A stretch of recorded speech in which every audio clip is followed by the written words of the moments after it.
నమస్తే జీవనరేఖ కార్యక్రమానికి స్వాగతం.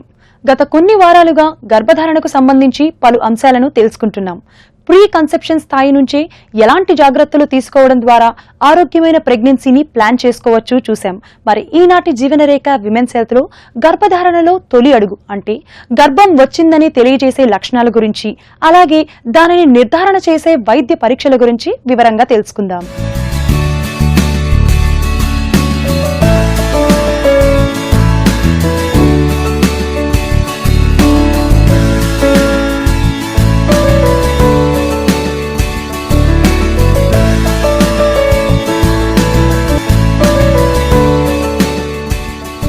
ప్రెగ్నెన్సీ లక్షణాల గురించి తెలుసుకునే ముందుగా అసలు ఫలదీకరణ ఎలా జరుగుతుందో చూద్దాం. నెలసరి క్రమంలో విడుదలయ్యే అండాన్ని ఫెలోపియన్ ట్యూబ్స్ తనలోకి లాక్కుంటుంది. ఇందుకు ఫెలోపియన్ గొట్టాలకుండే వేళ్ల లాంటి నిర్మాణాలు తోడ్పడతాయి. ఇక్కడికి చేరిన ఆ అండాన్ని గర్భసంచి వైపుకు నెట్టేందుకు ఫెలోపియన్ ట్యూబ్స్ ప్రయత్నం చేస్తాయి. ఈలోగా సంపర్కం జరిగితే పురుషుని నుంచి విడుదలైన వీర్యకణాలు సెర్విక్స్ మీదుగా ప్రయాణం చేసి గర్భసంచిలోకి ప్రవేశిస్తాయి. అక్కడ తిరిగి గర్భసంచి మరోవైపు ఓపెన్ అయ్యే ఫెలోపియన్ ట్యూబ్స్ దాకా వెళ్లి అప్పటికే ట్యూబ్స్ చివరికంటూ చేరి ఉన్న అండాన్ని కలిసేందుకు ప్రయత్నిస్తూ ఉంటాయి. లక్షల్లో విడుదలయ్యే వీర్యకణాలలో కేవలం ఒకే ఒక్కటి అండంతో కలుస్తుంది. ఈ క్రమంలో ఎలాంటి మార్పులు చోటు చేసుకుంటాయో చూద్దాం. అండాన్ని కలిసిన తర్వాత కెపాసిటేషన్ అండ్ ఫర్టిలైజేషన్ అనే రెండు ప్రాసెసెస్ జరుగుతాయి. ఈ అండం విడుదలైన తర్వాత 24 గంటల లోపల ఫెర్టిలైజేషన్ అయిపోతుంది. అంటే అండం విడుదలైన 24 గంటలు తర్వాత వెంటనే మనకి ఎంబ్రియో కనిపిస్తుంది.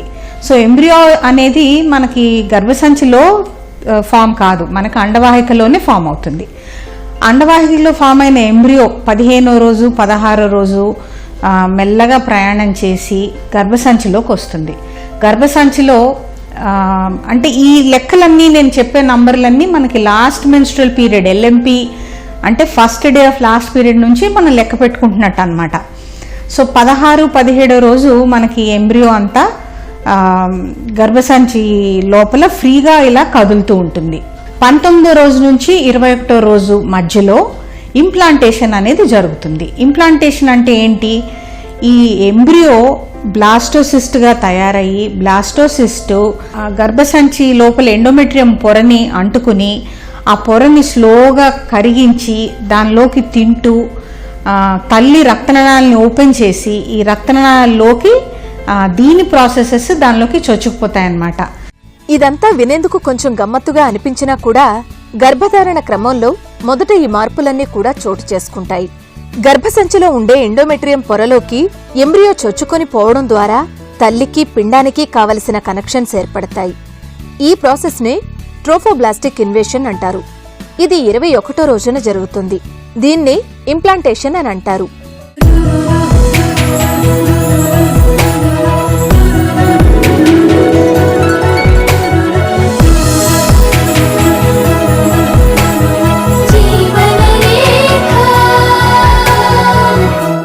ఎంబ్రియో స్లోగా పెరిగేటప్పుడు మనకి ఎంబ్రియో ప్రొడ్యూస్ చేసే హార్మోన్స్, అండాశయాల్లో కార్పస్ లుటియం ప్రొడ్యూస్ చేసే హార్మోను, వీటన్నిటితోటి కూడా పీరియడ్ రాకుండా అయిపోతుంది. దీన్నే మిస్డ్ పీరియడ్ అంటారు. గర్భం వచ్చినట్టు తెలియచేసే లక్షణాలు ఎలా ఉంటాయి? ఫలదీకరణ చెందిన ఎంత వ్యవధికి గర్భం దాల్చిన లక్షణాలు బయటపడతాయి అని మీరు అడగచ్చు. మరి వీటి గురించి ఇప్పుడు చూద్దాం. ఒక్కో స్త్రీకి ఉండే సెన్సిటివిటీని బట్టి గర్భధారణ మొదటి స్థాయి లక్షణాలు బయటపడవచ్చు. పీరియడ్ మిస్ అవడం ఒక ముఖ్య లక్షణం అయితే కొందరిలో మరిన్ని లక్షణాలు గర్భధారణని బలపరిచేవిగా కనిపించవచ్చు. ఇంప్లాంటేషన్ అండోత్పత్తి సైకిల్లో 21వ రోజున అవుతుందని చూసాం. ఇది జరిగిన 48 నుంచి 72 గంటల్లో స్త్రీ శరీరంలో కొన్ని హార్మోనల్ మార్పులు చోటు చేసుకుంటాయి. ఇవి ఎంబ్రియో రిలీజ్ చేసే హార్మోన్స్, బీటా హెచ్సిజీ హార్మోన్ అనేది మదర్ తల్లి రక్తంలో కనిపిస్తుంది మనకి. ఈ హార్మోన్ వల్ల వచ్చే సిమ్టమ్సే మనకి ప్రెగ్నెన్సీ సిమ్టమ్స్ చాలా ఉంటాయి. మదర్ ఈ హార్మోన్కి ఉన్న సెన్సిటివిటీని బట్టి కొంతమంది తల్లు 2-3 పీరియడ్ మిస్ కాక ముందు 2-3 రోజుల ముందే నాకు ప్రెగ్నెన్సీ ఉందేమో అని వాళ్ళకి అనుమానం వస్తుందన్నమాట. కొంతమందికి సెన్సిటివిటీ తక్కువ ఉన్న వాళ్ళకి పీరియడ్ మిస్ అయిన తర్వాత ఒక 2-3 వారాలు కూడా అయిన తర్వాత కూడా ఎక్కువ సిమ్టమ్స్ కనిపించవు. హార్మోన్ ఎఫెక్ట్ అన్నీ ఒకటేలాగా ఉంటాయి, కానీ తల్లి సెన్సిటివిటీని బట్టి ముందు తెలియడం కానీ వెనక తెలియడం కానీ ఉంటుంది. మనం చిన్నపిల్లల్ని కసిరినట్టే, కొంతమందికి కళ్ళు ఎర్రజేస్తే చాలు, కొంతమందికి గట్టిగా అరిస్తే కానీ మాట వినరు. సేమ్ అలాగే తల్లి సెన్సిటివిటీని బట్టి మనకి ముందు వెనక తెలుస్తాయి. అండం వీర్యం కలిసి ఏకకణంగా రూపొంది ఆ తర్వాత మరిన్ని కణాలుగా మారి పిండం రూపుదాల్చి గర్భసంచి పొరలో అతుక్కుంటుంది. దీన్నే ఇంప్లాంటేషన్ అంటారని తెలుసుకున్నాం. గర్భధారణ సమయంలో ఇన్ని రకాల మార్పులు స్త్రీ శరీరంలో చోటు చేసుకుంటున్నప్పుడు ఆమెకి ఏవైనా లక్షణాలు కనిపిస్తాయా అనే సందేహం రావచ్చు. ఈ సమయంలో ఇంప్లాంటేషన్ బ్లీడింగ్ జరగవచ్చు.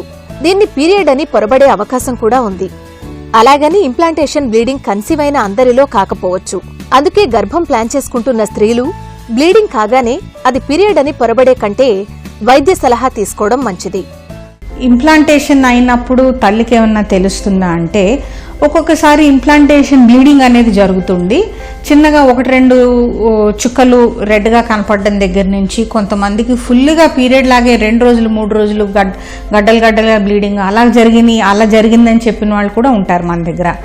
సో అలాగ అయినప్పుడు కూడా అది పీరియడ్ తొందరగా వచ్చేసింది అనుకుంటారు తప్ప ప్రెగ్నెన్సీ అని తెలియదు మనకి, ఇంకా అవగాహన రాదు. ఇంకా అప్పటిదాకా ప్రొజెస్ట్రాన్ హార్మోన్ ఒకటే ఉంటుంది కాబట్టి ప్రొజెస్ట్రాన్ హార్మోన్ ఎఫెక్ట్ మనకి పీరియడ్స్ వచ్చే ముందు ప్రీమెన్స్ట్రల్ సిమ్టమ్స్ అన్నీ సిమిలర్గా కామన్గానే ఒకటే విధంగానే ఉంటాయి.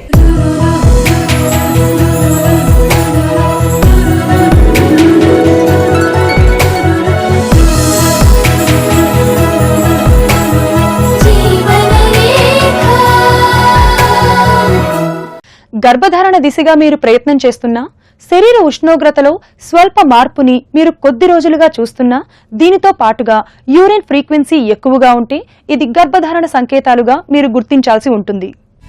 పిల్లలను కనడం అనేది ఏదో యాదృచ్ఛికంగా జరిగిపోయే రోజులు పోయాయి.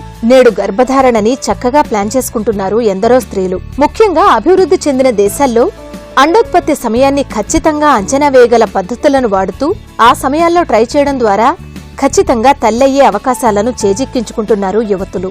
బేసల్ బాడీ టెంపరేచర్ ద్వారా కేవలం అండోత్పత్తిని మాత్రమే కాదు, ఎర్లీ ప్రెగ్నెన్సీని కూడా కొంతవరకు ఖరారు చేసుకోవచ్చు. గర్భధారణలో శరీర ఉష్ణోగ్రతపై ప్రొజెస్టెరాన్ అనే హార్మోన్ ప్రభావం ఉంటుంది. అలాగని శరీర ఉష్ణోగ్రత పెరగడం వెనక ఇతర కారణాలు లేకపోలేదు. ప్రొజెస్ట్రాన్ హార్మోన్ కూడా అనబాలిక్ హార్మోన్, అంటే దాన్ని బాడీ బిల్డ్ చేయడానికి పనిచేసే హార్మోన్. అది ఇదంతా మనకి నేచర్ మనల్ని అలా డిజైన్ చేసిందనమాట. ఈ అనబాలిక్ హార్మోన్ తోటి మెటబాలిజం పెరిగి బాడీ టెంపరేచరు 1 డిగ్రీ అలాగా పెరుగుతుంది. సో అది అండం విడుదలైన తర్వాత కూడా అలాగే పెరుగుతుంది, ప్రెగ్నెన్సీ వల్ల కూడా అలాగే పెరుగుతుంది, ప్రెగ్నెన్సీ హార్మోన్స్ వల్ల కూడా. సో ఇది కూడా కామన్ సిమ్టమ్. మనది ప్రొజెస్ట్రాన్ హార్మోన్ అని అనుకున్నాం ఇందాక. ఈ ప్రొజెస్ట్రాన్ హార్మోన్ మూలాన బాడీ టెంపరేచరు 1 డిగ్రీ సెంటీగ్రేడు నుంచి 1.5 డిగ్రీ సెంటీగ్రేడ్ దాకా పెరుగుతుంది. సో బేసల్ బాడీ టెంపరేచర్ మామూలు కంటే కూడా 1 డిగ్రీ ఎక్కువ ఉంటుంది. 98.67 నుంచి 99.6 దాకా కూడా నార్మల్లే అనుకోవాలి ప్రెగ్నెన్సీలో. అలాగని మళ్ళీ ఇందాక మనం అనుకున్నట్టు ప్రతిదీ వేడి అనిపించింది కానీ అది ఏమీ కాదు ప్రెగ్నెన్సీ వల్లే అని మీరు అనుకోకూడదు. ఎందుకంటే ఇన్ఫెక్షన్స్ ఉన్నా, ఇంకేదైనా ప్రాబ్లం ఉంటే కూడా, ఫీవర్ వచ్చినా, వైరల్ ఇన్ఫెక్షన్స్ ఉన్నా, బ్యాక్టీరియల్ ఇన్ఫెక్షన్స్ ఉన్నా కూడా మన బాడీ ప్రొటెక్టివ్ మెకానిజము, మన బాడీలో టెంపరేచర్ పెరుగుతుంది. అలాంటి ఉన్నప్పుడు మనం ఖచ్చితంగా దాని ట్రీట్మెంట్ తీసుకోవాలి. గర్భాన్ని కన్ఫర్మ్ చేసే లక్షణాలను గురించి మాట్లాడుకునేటప్పుడు ఒక్కోసారి తికమక పెట్టే లక్షణాలు కొన్ని కనిపిస్తాయి. ఇవి ప్రొజెస్టెరాన్ హార్మోన్ వల్ల కలిగేవి. ఈ హార్మోన్ అండోత్పత్తి సైకిల్ 2వ సగంలో ఎలా పనిచేస్తుందో అలాగే ఇంప్లాంటేషన్ సమయంలో కూడా అదే విధంగా పనిచేస్తుంది.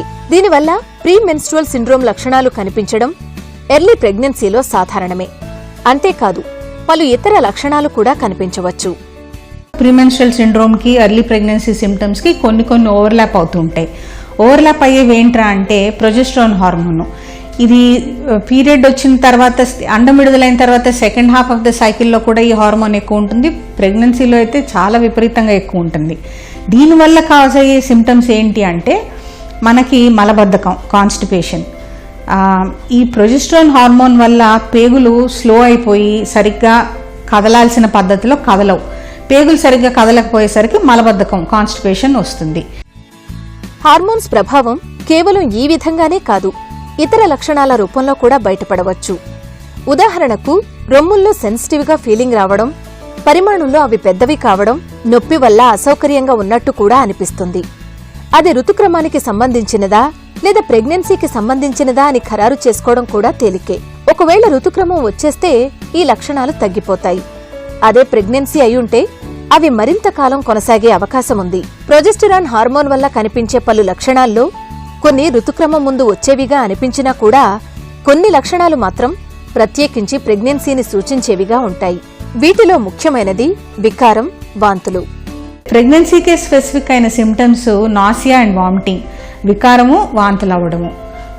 మనకి పాత తెలుగు సినిమాల్లో చూపించేవాళ్ళు, హీరోయిన్కి ఎలా తెలుస్తుందిరా ప్రెగ్నెన్సీ అంటే వెంటనే కక్కేస్తుంది, కక్కేస్తే ఇంట్లో వాళ్ళందరూ అమ్మో ప్రెగ్నెన్సీ అని చెప్తారనమాట.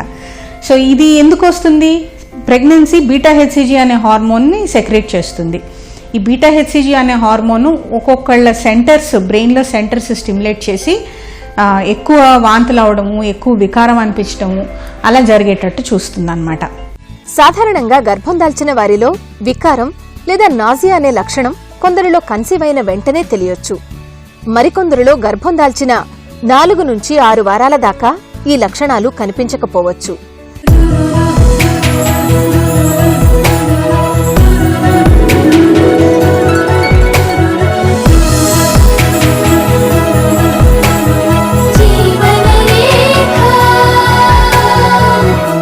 ఇక కొందరిలో అసలు ఈ లక్షణాలు పూర్తిగా లేకపోవచ్చు కూడా. అందుకే కేవలం వికారం, వాంతుల ఆధారంగా ఇది ప్రెగ్నెన్సీ అని ఖచ్చితంగా చెప్పలేం. ఇతర అంశాలన్నీ కూడా జత అయితే తప్ప కన్సీవ్ అయిన కొందరిలో స్మెల్ సెన్సిటివిటీ చాలా ఎక్కువగా ఉండడం చూస్తాం. ఇక కొన్ని ఎర్లీ ప్రెగ్నెన్సీ లక్షణాలు కొంత విచిత్రంగా కూడా ఉంటాయి. అవేంటో మీరు చూడండి. హస్బెండ్స్ ఒక్కొక్కసారి కంప్లైంట్ చేస్తూ ఉంటారు. వీటిల్లో చెప్పుకోదగ్గవి ఒకటి స్మెల్ ఇంటాలరెన్స్, ఒకటి రెండోది పైకా. ఒకటి స్మెల్ ఇంటాలరెన్స్ ఏంటంటే కొన్ని వాసనలకి పడక వెంటనే వాంతి చేయడము, ఆ వాసనలతో పిచ్చిగా ఇరిటేట్ అయిపోయి చుట్టూ ఉన్న వాళ్ళని తిట్టడము, ఇవన్నీ కూడా ఈ హెచ్సిజీ అనే హార్మోను బ్రెయిన్ స్మెల్ సెంటర్ని స్టిమ్యులేట్ చేసేసరికి మనకి మామూలు స్మెల్సే చాలా విపరీతంగా, చాలా ఎగ్జాజరేటెడ్గా అనిపిస్తాయి. కొంతమంది నూనె వాసన అంటారు, కొంతమంది సెంట్ వాసన అంటారు, రకరకాల, కొంతమంది చికెన్ వాసన అంటారు. గుడ్డు ఇష్టపడి తినేవాళ్ళు గుడ్డు వాసన వస్తుందండి అని మానేస్తారు సడన్గా. సో ఇలాంటివి చాలా చూస్తూ ఉంటాం. పైకా అంటే ఏంటంటే బాడీ మామూలుగా తినని పదార్థాలని ఎక్కువగా కావాలి అని అనుకోవడాన్ని పైకా అంటాం అన్నమాట మనం. ఇలాగ ప్రెగ్నెన్సీ ఒక్కొక్కసారి పైకా మనకి ఇండికేషన్ బాడీలో ఏదో డెఫిషియన్సీ ఉందని, ఒక్కొక్కసారి ఏమీ డెఫిషియన్సీ లేకపోయినా అలా తినాలనిపిస్తుంది. కొంతమంది మామిడికాయ పచ్చడి సీసా పక్కన పెట్టుకొని తింటూ ఉంటారు. ఇది దీనికి హెల్ప్ కాని పైకా ఇది. కొంతమంది పచ్చిబియ్యం తినాలనిపిస్తుందండి అంటారు. కొంతమంది గోడకున్న సున్నం గోక్కుని తింటారు, కొంతమంది చాక్ పీసులు తింటారు. సో ఇవన్నీ బియ్యం తినే వాళ్ళకి జనరల్గా ఐరన్ డెఫిషియన్సీ ఉంటుంది. సున్నం గోక్కొని లేకపోతే చాక్ పీస్ తినే వాళ్ళకి జనరల్గా కాల్షియం డెఫిషియన్సీ ఉంటుంది. సో దీన్ని పైకా అంటాం అన్నమాట.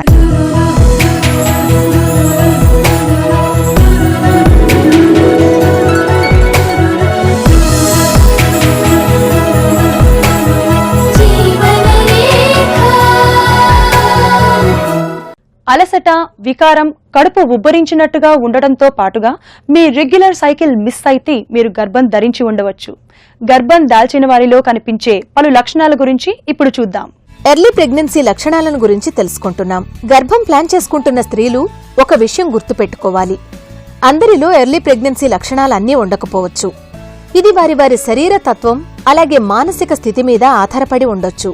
బాగా అలసటగా అనిపించడం కూడా ఒక సాధారణ లక్షణం. కొందరిలో ఆకలి వేయక కడుపు ఉబ్బరించినట్టుగా ఉండడం కూడా చూడవచ్చు. పద్దాకా అలిసిపోయినట్టు అనిపించడము, యూరిన్కి ఎక్కువ సార్లు పరిగెత్తెళ్లాలా అనిపించడము, ఆకలి వేయకపోవడము, వెయిట్ కొంచెం తగ్గిపోవడము, చాలా ఇరిటేషన్ ఉండి అందరితో కొట్లాడడము, ఊరికే కారణం లేకుండా ఏడవడము, ఇవన్నీ కూడా ఎర్లీ ప్రెగ్నెన్సీ సిమ్టమ్సే.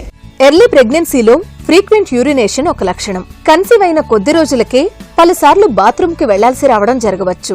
అలాగని ప్రెగ్నెన్సీ ప్లాన్ చేసుకుంటే ఈ లక్షణం చాలా సాధారణమని అనుకుంటే పొరపాటే. తరచూ మూత్రం రావడం వెనుక పలు ఇతర కారణాలుండొచ్చు. 100లో ఒక 60-70 మంది యూరిన్ ఎక్కువసార్లు వెళ్ళాల్సి వస్తుందండి అని చెప్తారు. ఇది 2-3 కారణాల వల్ల అవుతుంది. ఒకటి, పెల్విస్ అంటే కింద మన అబ్డమిన్లో గర్భసంచి ఉండే దగ్గర, గర్భసంచి జస్ట్ ముందు మనకి మూత్రసంచి ఉంటుంది, వెనక పెద్ద పేగు ఉంటుంది. మూత్రసంచి యూరిన్తో ప్రాబ్లం వస్తుంది, పెద్ద పేగుతోటి మనకి మోషన్తో ప్రాబ్లం వస్తుంది. ఈ కిందున్న భాగానికి అంతా కూడా బేబీని పెంచాలని నేచర్ బ్లడ్ సప్లైని పెంచేస్తుంది. ఇలా ఎక్కువ బ్లడ్ సప్లైని పెంచినప్పుడు మూత్రసంచికి కూడా బ్లడ్ సప్లై ఎక్కువయ్యి మూత్రసంచి వాచిపోయినట్టు ఎడిమాటస్గా తయారవుతుంది. అలాగైనప్పుడు ఇది కరెక్ట్గా మనకి యూరిన్ పాస్ చేయాలి, మూత్రం పాస్ చేయాలి అని 1/2 లీటర్ ఫిల్ అయిన తర్వాత అనిపించాలి.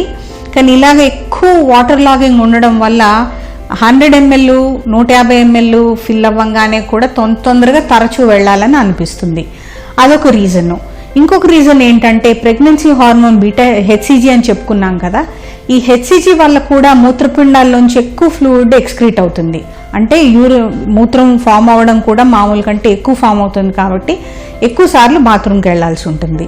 నేను ఇలా చెప్పానని మీరు మూత్రం ఎక్కువ సార్లు అవుతుంది, ఇది డాక్టర్ గారు టీవీలో నార్మల్ అని చెప్పారు, దీన్ని మనం పట్టించుకోకర్లేదని అజాగ్రత్త చేయకండి.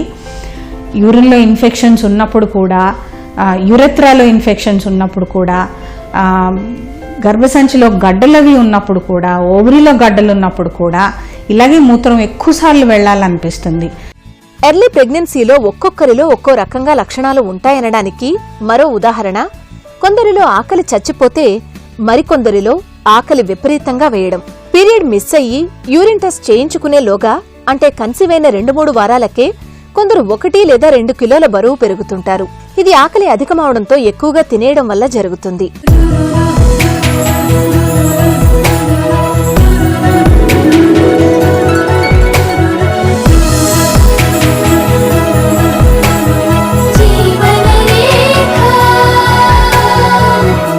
ఇక కొందరిలో మాట్లాడితే చాలు నిద్ర ఊపేస్తుంటుంది. ఒక్కొక్కళ్ళలో ఒక్కొక్క సిమ్టమ్ ఎక్కువ ఉంటుంది, ఒక్కొక్కటి వచ్చినట్టు బ్రెయిన్లో రిజిస్టర్ అయినట్టు వచ్చేసి వెళ్ళిపోతుంది. కొంతమందికి ఆకలి చచ్చిపోతుంది, కొంతమందికి ఆకలి విపరీతంగా పెరుగుతుంది కూడా. ఇలాంటి వాళ్ళని కూడా చూస్తాం. ప్రెగ్నెన్సీ మిస్ అయ్యి యూరిన్ టెస్ట్ వచ్చేసరికి వాళ్ళకు 2-3 కేజీలు గబగబా పెరిగిపోతారు. కొంతమందికి విపరీతమైన నిద్ర ఎక్కువైపోతుంది, రోజంతా టైర్డ్గా ఉండి రోజంతా నిద్రపోతారు. కొంతమందికి నిద్ర పూర్తిగా పోతుంది, ఇన్సామ్నియా వచ్చేస్తుంది. ఇవన్నీ కూడా మనకి ఎర్లీ ప్రెగ్నెన్సీ సిమ్టమ్సే. ఈనాటి జీవనరేఖ విమెన్స్ హెల్త్ లో చూసిన ఎర్లీ ప్రెగ్నెన్సీ లక్షణాలను మరొక్కసారి గుర్తు చేసుకుందాం.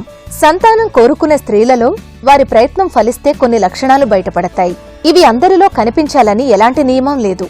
ఈ లక్షణాల ద్వారా ప్రెగ్నెన్సీని ఖరారు చేసుకోవచ్చు. వాటిలో మొదటిది మిస్డ్ పీరియడ్.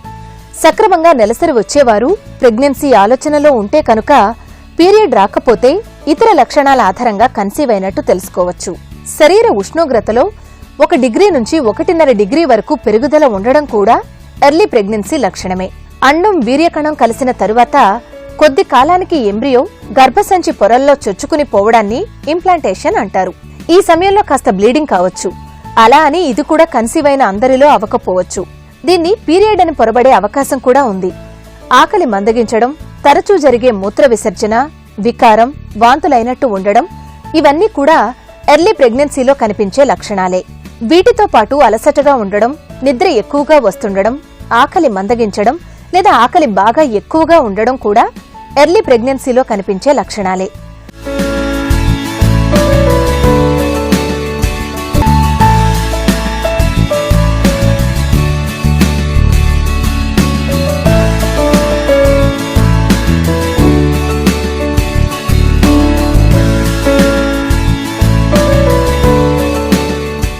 చూశారు కదా, గర్భం ధరించిన వారిలో తొలి దశలో కనిపించే లక్షణాల గురించి, గర్భధారణ నిర్ధారణ పరీక్షల గురించి జీవనరేఖ విమెన్స్ హెల్త్ లో మరో ఎపిసోడ్ లో తెలుసుకుందాం. అంతవరకు సెలవు, నమస్తే.